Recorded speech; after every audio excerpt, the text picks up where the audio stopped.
Hello അസ്സാമു അലൈക്കും, welcome to my YouTube channel. എന്തൊക്കെയുണ്ട് വിശേഷം? എല്ലാവരും സുഖമായിരിക്കുന്നല്ലോ അല്ലേ?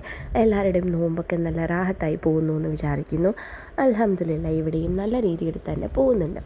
അപ്പോൾ ഇന്നിപ്പോൾ നോമ്പ് 15ാമത്തെ ദിവസത്തെ വീഡിയോ ആട്ടോ. ഇന്നിപ്പം നോമ്പ് തുടങ്ങിയതിന് ശേഷം ഇതുവരെയും ചോറും കറിയും ഒന്നും അങ്ങനെ കഴിച്ചിട്ടില്ല. അപ്പം അങ്ങനെ ഇന്ന് നാട്ടിൽ നിന്നും ചക്ക കൊണ്ടുവന്നിട്ടുണ്ടായിരുന്നു.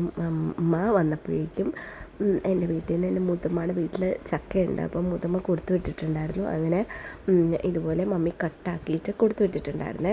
അപ്പോൾ അതിപ്പോൾ കൊണ്ടുവന്നിട്ട് കുറച്ച് ദിവസമായി ഫ്രീസറിൽ ഇരിക്കുന്നുണ്ട്. അപ്പോൾ അതുകൊണ്ട് അത് കറിയാക്കി ചോറൊക്കെ ആക്കാമെന്ന് വിചാരിച്ചു.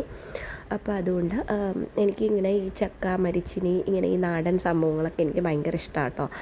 മുരിങ്ങയ്ക്ക, ചക്കക്കുരു, ഇങ്ങനെയുള്ള സാധനങ്ങളൊക്കെ എനിക്ക് ഭയങ്കര ഇഷ്ടമാണ്. ഇവിടെ മക്കൾക്കും അത്യാവശ്യം ഇഷ്ടമാണ് കേട്ടോ. ഈ ചക്കപ്പഴം അതൊക്കെ ഭയങ്കര ഇഷ്ടമാണ്. അപ്പോൾ അതുകൊണ്ട് ഇപ്പോൾ ചക്കയാക്കാമെന്ന് വിചാരിച്ചു. ഇപ്പോൾ ഞാൻ വന്നപ്പോൾ തന്നെ പറഞ്ഞിട്ടുണ്ടായിരുന്നു ചക്ക കൊണ്ടുവരണം എന്ന്. ഇപ്പോൾ നാട്ടിൽ പിന്നെ ചക്കയുടെയും മാങ്ങയുടെയും ഒക്കെ സീസൺ ആയിട്ടുണ്ടല്ലോ അല്ലേ? പക്ഷേ അന്വേഷിച്ച് നടക്കുമ്പോഴുണ്ടല്ലോ എങ്ങൊന്നും കിട്ടുന്നുണ്ടാവില്ല. അപ്പം ലാസ്റ്റ് ടൈം ഇവർ വന്നപ്പോഴും ഞാൻ പറഞ്ഞിട്ടുണ്ടായിരുന്നു, പക്ഷേ എങ്ങൊന്നും കിട്ടിയിട്ടുണ്ടായിരുന്നില്ല. അപ്പോൾ ഇപ്പോൾ എന്തായാലും മുത്തമ്മയുടെ വീട്ടിൽ നിന്ന് കൊടുത്തു വിട്ടതുകൊണ്ട് അങ്ങനെ കിട്ടിയിട്ടുണ്ട്. അപ്പോൾ അതിങ്ങനെ മമ്മിക്കിനെ കട്ടാക്കി കൊടുത്തു വിട്ടിട്ടുണ്ടായിരുന്നു. അപ്പോൾ അതിപ്പോൾ കറിയാക്കും കേട്ടോ. അപ്പോൾ അതിനായിട്ട് ചക്ക കട്ട് ചെയ്തത് ഒരു കുക്കറിലേക്ക് ഇട്ട് കൊടുത്ത് ആവശ്യത്തിന് വെള്ളവും ഒഴിച്ച് നമുക്ക് എത്രത്തോളം ഉപ്പ് ആവശ്യമുണ്ടോ അത്രത്തോളം ഉപ്പും കൂടിയിട്ട് ഈ ചക്കയൊന്ന് വേവിച്ചെടുക്കുക. കുക്കർ അടച്ച് വെച്ച് 2 വിസിൽ വരുന്നവരെയൊക്കെ വേവിച്ചെടുക്കുമ്പോഴത്തേക്ക് തന്നെ ഈ ചക്ക ഒന്ന് അത്യാവശ്യം വെന്ത് വരും. പിന്നെ ഈ ചക്ക നമ്മൾ മറ്റൊരു പാത്രത്തിലേക്ക് മാറ്റി അരപ്പിട്ട് അതൊന്നും കൂടി വേവിച്ചെടുക്കുന്നുണ്ട്. അപ്പോൾ അതുകൊണ്ട് 2 വിസിൽ വരുന്നവരെയാണ് ഞാനിവിടെ വേവിച്ചെടുക്കുന്നത്.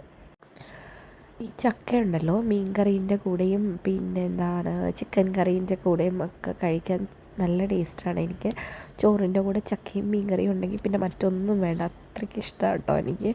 പിന്നെ അതിനിപ്പം അരപ്പുണ്ടാക്കിയെടുക്കണം. അതിനായിട്ട് ഒരു 4 ടേബിൾ സ്പൂണ് ഇങ്ങനെ തേങ്ങ ചിരകിയതിട്ട് കൊടുക്കുക. പിന്നെ അതിലേക്ക് നമുക്ക് ഒരു 4 അല്ലി വെളുത്തുള്ളിയാണ് ഇട്ട് കൊടുക്കുന്നത്. 4 അല്ലി വെളുത്തുള്ളി ഇട്ട് കൊടുത്തതിന് ശേഷം ഒരു ചെറിയ ടീസ്പൂണ് ജീരകം, ചെറിയ ജീരകം ഉണ്ടല്ലോ, ചെറിയ ജീരകം ഇട്ട് കൊടുക്കുക. 2 പച്ചമുളകാണ് ഞാൻ ഇട്ട് കൊടുത്തിരിക്കുന്നത്. ഇവിടെ മക്കൾക്കൊക്കെ കൊടുക്കുന്നതുകൊണ്ട് അത്യാവശ്യം എരിവുള്ള പച്ചമുളക് തന്നെയാണ്. അപ്പോൾ 2 എണ്ണ ഇട്ട് കൊടുത്തിട്ടുള്ളൂ. പിന്നെ ചെറിയ ജീരകം ഇട്ട് കൊടുക്കുക. അതിനുശേഷം ഒരു അര ടീസ്പൂണ് മഞ്ഞൾപ്പൊടി ഇട്ട് കൊടുക്കുക. പിന്നെ ഒരു 1/4 ടീസ്പൂണോളം മുളക് പൊടിയും കൂടി ഇട്ട് കൊടുക്കുക. ഇത്രയും കൂടി ചെറുതായിട്ട് വെള്ളം ഒഴിച്ച് നല്ലപോലെ അരച്ച് എടുക്കുക, നല്ല പേസ്റ്റാക്കി അരച്ചെടുക്കാം. നിങ്ങൾ വെള്ളം ചക്കയിൽ കൂടുതലാണെന്നുണ്ടെങ്കിൽ പൊടിക്കുന്ന ജാറുണ്ടല്ലോ അതിൽ ഇതെല്ലാം കൂടി ഇട്ടൊന്ന് നമ്മൾ തോരനൊക്കെ ഇങ്ങനെ ഒതുക്കിയെടുക്കുമല്ലോ, അങ്ങനെ ആക്കി എടുത്തിട്ട് അതിട്ട് കൊടുത്താലും മതി. ഇപ്പം ഞങ്ങൾ വെള്ളം കുറച്ച് വെച്ചിട്ടാണ് വേവിക്കാൻ വെച്ചിരിക്കുന്നത്. അപ്പോൾ അതുകൊണ്ട് ഇനിയിപ്പം ബാക്കി ഈ ഒരു അരപ്പിൽ കിടന്ന് ചക്ക വെന്ത് വരുവാ ചെയ്യുന്നത്. അപ്പോൾ അതുകൊണ്ട് കുറച്ച് വെള്ളം ഒഴിച്ചിട്ട് നല്ലപോലെ അടിച്ചെടുക്കുവാണ്. ഇപ്പം ചക്ക ഉണ്ടല്ലോ വെന്ത് വന്നിട്ടുണ്ട്. അതൊരു മറ്റൊരു പാത്രത്തിലേക്ക് മാറ്റി കൊടുത്തിട്ട് ഇങ്ങനെ ജസ്റ്റ് ഒന്ന് ഉടച്ചെടുക്കുക. എന്നിട്ട് നമ്മൾ നേരത്തെ അരച്ച് വെച്ചിരിക്കുന്ന ആ ഒരു അരപ്പ് ഇതിലേക്ക് ചേർത്ത് കൊടുക്കുക. എന്നിട്ട് ഈ ഒരു അരപ്പിൽ കിടന്ന് ഈ ചക്ക നല്ലപോലെ കുറച്ചൊന്ന് വെന്ത് വരണം. എന്നിട്ട് ഇത് നല്ലപോലെ ഇളക്കി യോജിപ്പിക്കുക. മിക്സി കഴുകിയിട്ട് അതിൻ്റെ വെള്ളവും കൂടി കുറച്ച് ഇതിലേക്ക് ഒഴിച്ചു കൊടുക്കുക.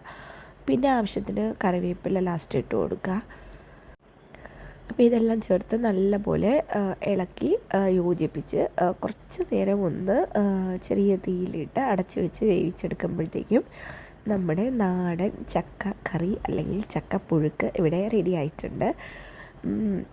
ചക്കയും മാങ്ങയും മരിച്ചിനിയൊക്കെ ഉണ്ടെന്നുണ്ടെങ്കിൽ പിന്നെ വേറെ ഒന്നും വേണ്ട ചോറ് കഴിക്കാൻ, അത്രയ്ക്കും ടേസ്റ്റാണ്. അപ്പോൾ നാടൻ ഫുഡ് ഇഷ്ടപ്പെടുന്നവരാരെങ്കിലും ഉണ്ടെങ്കിൽ താഴെ കമൻറ്റ് ചെയ്യാം കേട്ടോ. അപ്പോൾ എല്ലാവരും വീട്ടിൽ ഇത് ഉണ്ടാക്കി നോക്കുക, എന്നിട്ട് നിങ്ങളുടെ ഫീഡ്ബാക്ക്സ് അറിയിക്കുക. അപ്പോൾ വീഡിയോ ഇഷ്ടമാവുകയാണെങ്കിൽ എല്ലാവരും ലൈക്ക് ചെയ്യുക, ഷെയർ ചെയ്യുക, കമൻറ്റ് ചെയ്യുക.